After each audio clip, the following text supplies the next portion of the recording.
Hey guys, welcome to another episode of the TFC Roundtable. My name's Tony Bisceglia, your host with my co-host, Mr. Mario Pileggi. Today we've got a super exciting show. We're going to be featuring some young soccer talent from the Toronto area. We're focusing in on two TFC II players who are local boys, grew up in the local systems here, local soccer community organizations, graduated to TFC Academy, and now TFC II in the USL. So we're super pumped and excited to welcome Luca Petrasso to the show. Luca, welcome to the show, buddy. Welcome, hey guys. Luca. Thank you for having me. How's it going tonight? It's a Saturday night. We were talking a little before, and I was saying the life of a soccer player is tough. You're a young guy, and you're at home on a Saturday night because basically you train all day.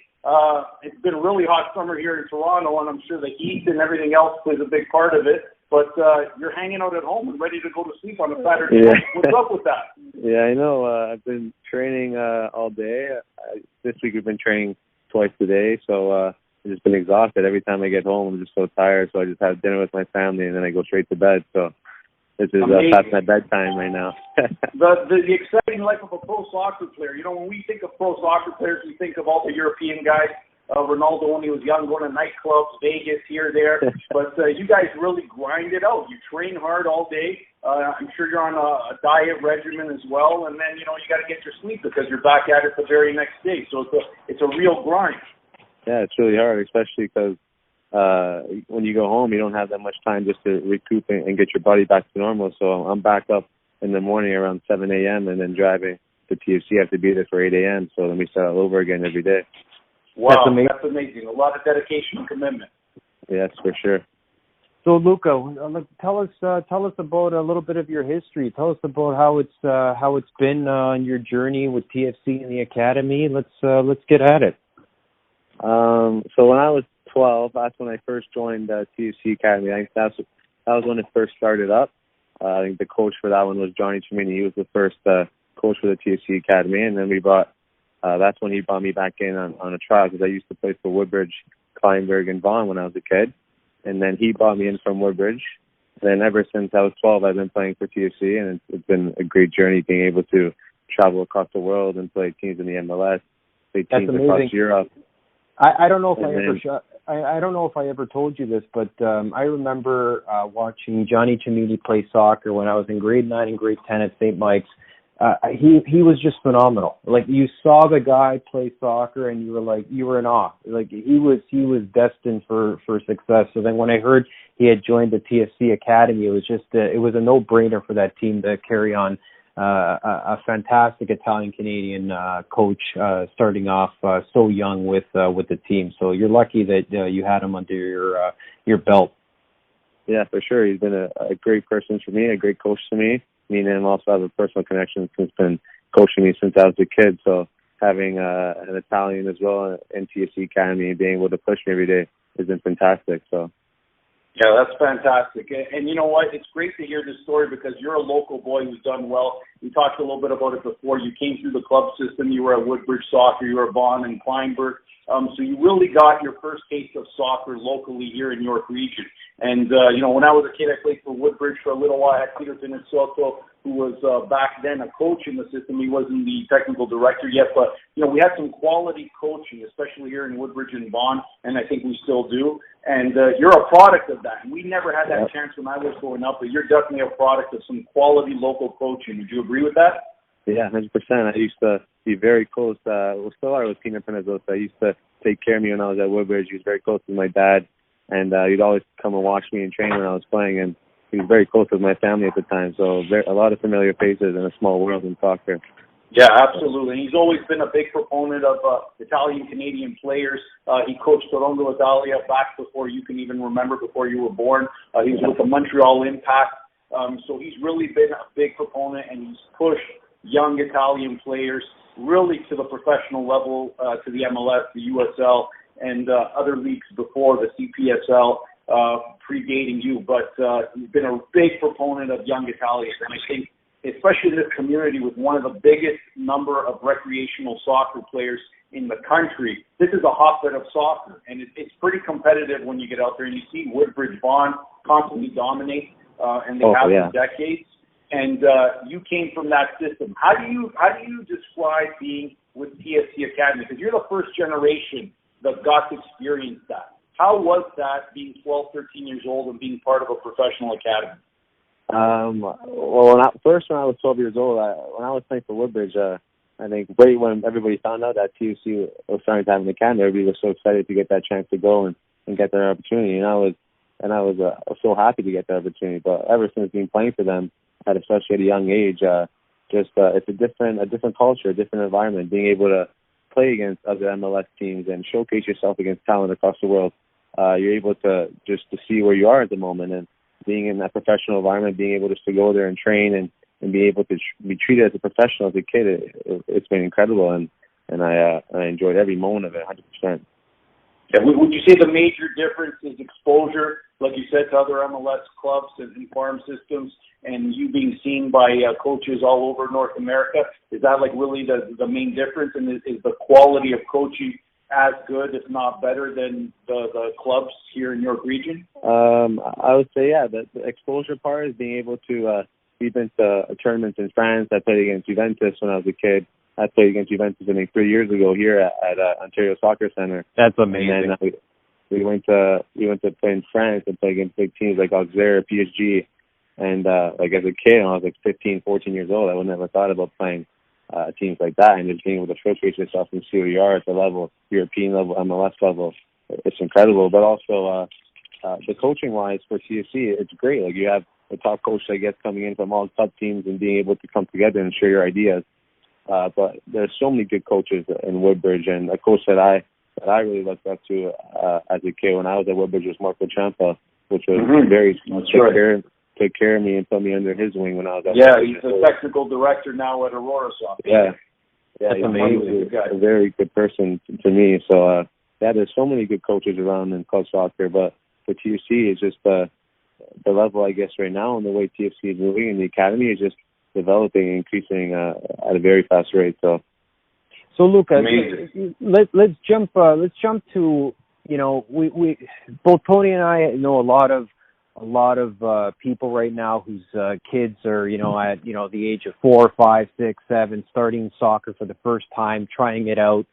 What advice are you giving these young players that are starting off today? Like what do they need in order to get to the level that you've reached? What's the ingredient that you have that nobody else does, and what do they need to bring to the table in order to breed success like you have? Like especially at a young age, like when you're around, like when you first start, like when you're around 8, 9 years old, and you're starting to play competitive soccer, it's just going in there and just having fun and showcasing yourself. Never to be scared to do things and just to showcase your talent. That's the most important part. And then when you get to an age where you're 12, 13, 14 years old, and that's when you got to put yourself aside from the others and being able to go to training every day and work hard. And then once you're done training, you go home and you do extra work in the gym, or you go outside, you go for a jog, you go out with your parents and you do extra stuff just to showcase, to show how much you want it. Because at a certain point, everybody catches up to each other. Everybody has talent. Everybody wants to work hard, but it's those who want to put their mind to it, to sacrifice, and just to show how dedicated they are to becoming a professional soccer player. So what separates you from all these other kids? Because obviously, like I said before, York Region's a hotbed of amateur and recreational soccer. What separates the average rep player from someone who plays professionally like you do, or your brother does in the CPL? So shout out to your brother. He actually got the first PK ever in the CPL, so your last name's embedded in history. But like, what separates the regular average rep player from the guy who makes it professional? I would just say that, especially for me, I've always had that drive and to always to be able to showcase myself, always to work harder than the person next to me. Is that if someone was going inside after training, I was always out there in the field, and I still am today, practicing my crossing, practicing my finishing, just to become like perfection and to become perfect at what I do. And then that's for me, that's always in my head. After training every day, I'm always there to work hard and to showcase myself and to show the people in the first team staff and everybody at TFC just to show that I'm ready to play, and I'm ready to take an opportunity whenever it comes, and just to show how much I care. Are you interacting at all with any of the main guys on the first team? Are you speaking to them about opportunities, or are they usually the ones that come up to you to say, "Oh, maybe you got to work on this," or maybe we could potentially see you on the starting team, on our first team if you do this? Like, what are those conversations like over there at the academy for yourself? Well, I went to preseason with the first team in California in the beginning of the season. And then I trained with them a couple of times this year, and I'm very familiar with players. Like I talked to Osorio, I talked to Liam Fraser, homegrown Canadians I'm very close with. And they just, every time I'm in training, like I know that I'm able to play with them. It's just being able just to showcase myself. That's the main thing for them, is that they don't want players coming in and being scared to play. Like, especially I'm 19 years old, and when I go in there and train, they want me to showcase myself. Like, take chances, like take shots when you need to take shots, take players on 1v1, don't be scared to do things. That's the main feedback to me, is that when you get your chance to come up and play with these guys, you got to be able to play with them. You got to be able to showcase yourself and make sure that you fit in. And I feel that I do very well when I'm training with them. So for sure, you guys are feeling a lot of positivity, seeing some of your fellow players on TFC II make it to the first team. Like, that must be giving you guys a lot of hope in order to crack that first line, right? Yeah, for sure. You're seeing now Jacob Schafferberg, who just played with TFC II this year, one of my close friends, is getting his chance to hit the first team. And he's doing amazing. Yeah, and when he's been playing, he's been phenomenal. He's been showcasing himself, going down the line, crossing, and right now you can see that he's comfortable with the team. So I feel that kids that are our age, like 19 years old, 20 years old, 21, they are so eager and they're so excited just to be able to get that chance to train with them or get that chance to play with them. You can tell when they go into the field, they give it their 100%. So I could feel that as the years come on, and sooner or later, there's going to be a lot of kids getting their chance to play and showcase themselves in the MLS. That's amazing. Do you think leagues like the CPL offer another option for Canadian kids? Obviously, your brother's there, he plays for Montreal Impact. Do you see a lot of Canadian kids funneling into the CPL in the future? 100%. The CPL is a huge thing that's come to Canada soccer, and I can tell it since it's only been the first couple of months of the season, but there's a lot of Canadians in there that play at a high level, that could play at a high level. A lot of talent and a lot of good players that I've watched. I've watched York 9 play, my brother's team, Valor, and Winnipeg. There's a lot of talent in Canada soccer here. It's just being able to get that opportunity and exposure. But 100% I feel the Canadian Premier League is MLS clubs are looking at players for sure, because when you're playing in the Canadian Championship, you can see that Calgary beat Vancouver Whitecaps, and that's huge for them, just to showcase how the CPL is. There's players in the CPL that are able to play in the MLS 100%. So it's just being able to get that opportunity and showcase themselves on the big stage, which is good. That's a good point. That's a really good point. Yeah, there's a lot of parity. I don't know if you watched the York 9 game against the Montreal Impact. Really, if it wasn't for that last-minute penalty shot, York 9 would have had that. So there is definitely quality of play in the CPL, and I'm pumped about it because I love the promotion of the game, especially amongst Canadian soccer talent. And we've got tons of it here, just like you said. And we got to get ready for 2026. But I hope to see you on the Canadian team, because you played the Canadian National Under-17 team. Yeah. We want to see you on the men's roster for 2026. I think it'll be amazing. And I think, the CPL is going to help facilitate that for a lot of you young guys. Yeah, for sure. Hopefully, since the CPL just started now, there'll be more kids or more players from the CPL getting the chance to get called into the national team at all different age groups, under 20s, under 23s, and then the first team. And then I think the more exposure the CPL gets as the years go on, there'll be a lot of people from the CPL getting a chance to get their shot at the national team. For sure. So let me ask you a hard question. You watched the Gold Cup. Canada lost to Haiti 3-2. Haiti came back, scored 3 goals. Pretty disappointing for Team Canada. There was a lot of positivity in terms of them getting that far, but it is sad when you lose to a small island nation like Haiti that doesn't have the resources that Canada has, that doesn't have the development system that we do, that only has 3 million people. So it is a blow. What do you think happened there? What was the problem? Even if you don't want to identify like one problem, but what do you think generally is the issue? Why haven't we as a country been able to elevate the game to where we win championships and trophies like the Gold Cup? for me, I would say that we have so much talent on the national team. Players like Jonathan David are unbelievable, and I played with them at my under-17 national team at the World Cup qualifying in Panama. But the amount of quality we have, players playing in Europe and in the MLS, that we should be able to play against those teams like Mexico. You should be able to compete. Yeah, compete and dominate in tournaments like that, especially the Gold Cup. We should be able to go to the semis and finals every year. I just feel that Team Canada, just being able to during their camps and during their season, they should be able to play high level teams every time, like test their players, play against U.S., play against Mexico. But don't you think there's a lot of politics that are involved there in terms of like who's really on that team, who's on that roster, who's on that sub list? Like I've been hearing a lot over the years, whether it's, my friend's daughter who never cracked the Ontario team or the Canadian team, all you hear is that magical word politics. There's a lot of politics involved. Like, does that stress you guys out? For sure. Well, I don't really know what goes on behind the scenes over there, but you can tell that they do have a very strong group. There's a whole wide range of players that played in the national team. Like my brother played last year at the Gold Cup, and he was the starting right back, and he was doing phenomenal. And I guess things changed now this year, but the players that they have and the quality that they have in that team, they should be able to dominate and go far in any competition.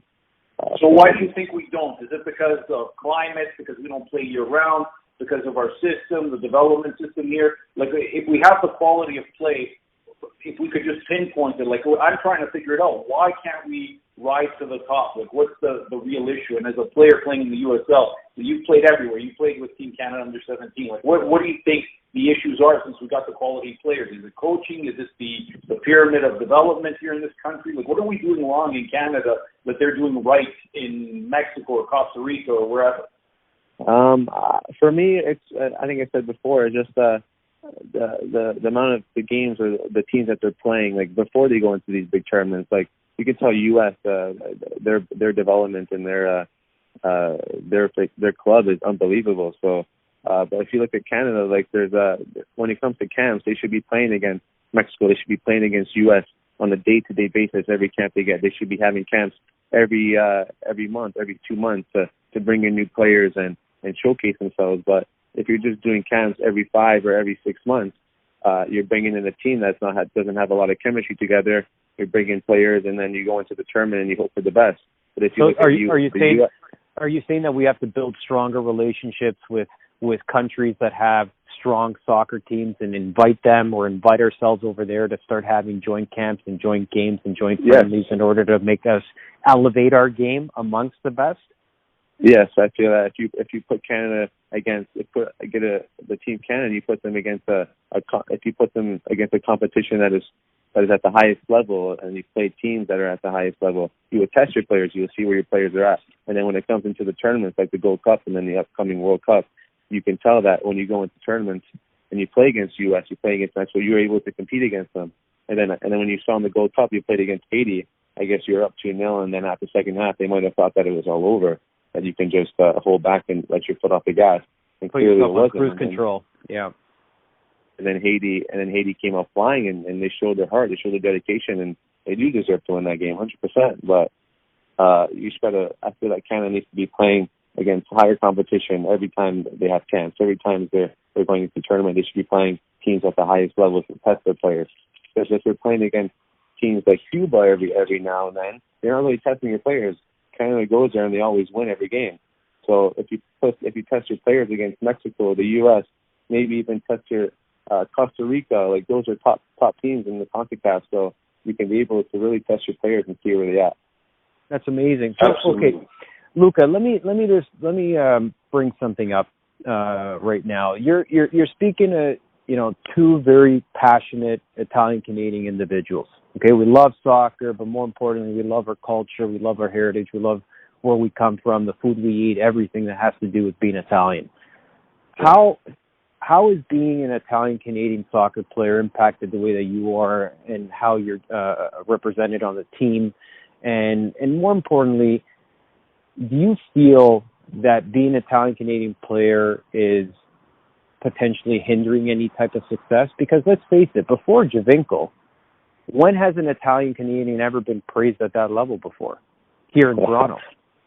I agree. Once we brought in Giovinco, it was a whole different ballgame. You could see that the stadium was packed, 30,000, all Italians, everybody across Toronto. Everybody had a Giovinco jersey. Everybody had a Giovinco jersey. Once they saw that he was signed from Juventus, everybody was so fast to get his jersey, so fast to buy season tickets to fill up that stadium because of how good he was. And he showcased himself. He was definitely the best player in MLS when he was here. So, but for me, as being an Italian Canadian as well, there's not really many difficulties because it's just about showcasing yourself. But for me, that you could tell that obviously MLS it's all more of American culture, it's more of American background, and you can see, especially our team, we have a lot of Canadians that are starting to come up and homegrown that are starting to play. But you can tell that many teams in the MLS are based on an American background and a lot of American coaches and just the way they run the system. Because I believe there's only three Italian Canadian players on TFC II. Yeah, there's only three of you. Yeah, there's me, Poots, and I'm not sure what the other one was, but for sure, you could tell that just being able to just I guess put that to the side and just focus on yourself. Because if you're good enough, no matter what, I feel like you're able to get your opportunity. Just being able to get the opportunity, depending if you're Italian, American, Canadian, or wherever you're from, just having that background. Because I grew up in Woodbridge. That's where I was from, and I was just like you. Like I would go to my nunnas every day after training, and I grew up in that culture. So once Giovinco came to Toronto, it really opened a lot of eyes, and you can tell that TFC that once Giovinco came, everybody came to see him. Everybody was coming to watch him play, and the level was so high. I'll tell you something. I don't believe that if Giovinco were to have been a product of the system and the academy, that I don't know if those stands would have been filled with 30,000 people. You know what I'm trying to get at, right? I totally agree with you. Yeah, I could tell because we gotta make sure that we get a lot of representation of our Italian Canadian players because there's a boatload of them, and there's a boatload of you guys that have the talent, just like yourself, just like your partner in crime over there on TFC II. You guys are going to rise to the top. I have a good feeling that you guys are going to crack Team 1 and you're going to make our culture and our community very proud. Yeah, if we do, especially Poots is doing very well also at the moment. If we do get that chance, it will open a lot of doors to let many Italian Canadians being able to get the chance in the MLS, not even for TFC, but all across. So hopefully, as soon as we get that chance to play. And I think you guys have caught the eye of TFC management. I don't know if you saw our podcast with Bill Manning. He definitely mentioned a few of you guys. And really, at the end of the day, I think it's just a matter of time before you guys crack the first team and showcase what Italians can really do. Because I think you bring that creativity and that passion and flavor that maybe we don't see in other cultures. But growing up, I was a big fan of players like Roberto Baggio, who was on the field a magician, and you guys have that flair. You come from that stock, that heritage, and I think Italians play with that flair, and that's what Giovinco did. When he came here, he changed the pace of the game, and he changed it throughout the MLS, not just TFC. And I can see that with guys like you playing in the midfield, controlling the game. I can see it with Caruso, who is very creative when he gets the ball, and he's up front scoring goals. So you guys bring that element of creativity, which unfortunately, or maybe fortunately for the Italian guys, these other cultures lack. They play a very square type of game. It's not as free and open. And in Italian, we call it fantasia. They don't play with the fantasia that you guys do. So I would love to see you guys crack the first team because I know you're going to bring that flair. 100%. 100%. Because when you could tell when Giovinco came and when he came and played, like the team would go crazy because he had that attacking creativity, he had that flair. Every time he would go on a free kick on top of the box, everybody knew it was going in because he was just so good at what he would do. And then when he was on top of the box against defenders, he would make them look silly. He would put the ball through their legs. He would showcase himself, and that's what you have to do. And that's what type of player I am, especially. I play outside right wing. I play attacking mid. I'm a favorite player. I like to get on the ball and dribble at players, take players on 1v1, 2, and then just to showcase myself. That's just who I am. And I think obviously you guys see me play in that one game in TFC II. You guys came to watch, so hopefully I just get many more opportunities, and then sooner or later cross to the first team. Yeah, and I think you got the just kudos to you because you got the right mindset and you're very mature. I got to tell you, for a 19-year-old, you speak like a man. Like it really the mindset of a professional soccer player. Very mature. Obviously, you had a great upbringing, and kudos to your parents because they did a great job with you.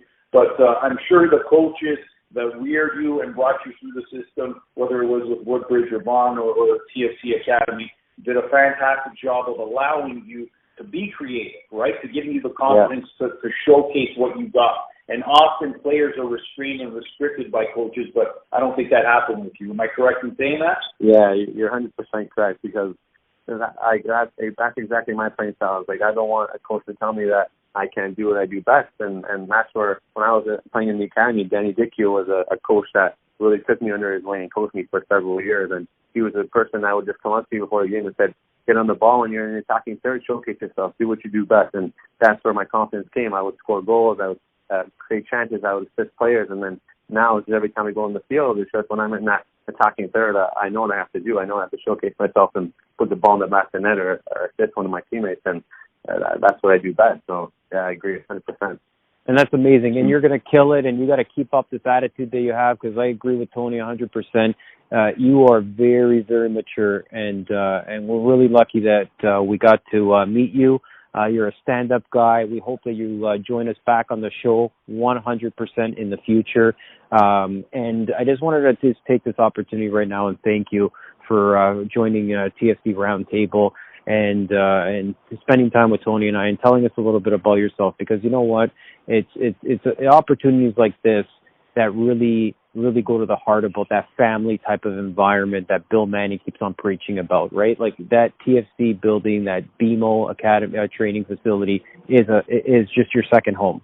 And the fact that you guys are all part of this mega family there and this organization that breeds success, and you're able to speak about that with such fluency, we're very grateful. So seriously, thank you for being on the show, and we hope to have you back on it. And look, I want to just thank you just before we go. I want to thank you on behalf of my kids, because it's guys like you who my kids look up to. So they're young Italian Canadians, and you know, when my kids see you play at BMO training field, and they see you playing in the midfield where one of my sons plays, you're his role model. So he's like, you know what? If this kid lived in Vaughan and he could make it, I can do it too. So thanks for being a role model for all the young soccer players up here in New York region. I really appreciate it. Absolutely. Okay. Thank you guys so much for having me. I really appreciated being able to talk to you guys and show my story and listen to you guys and what you guys have to say. I 100% will be able to talk to you guys again, but thank you so much for having me on. Absolutely. All right, go get some rest. Have you on. I know you're tired. Thank you. Okay. Take care, Luca. Ciao. Thank you. Bye-bye.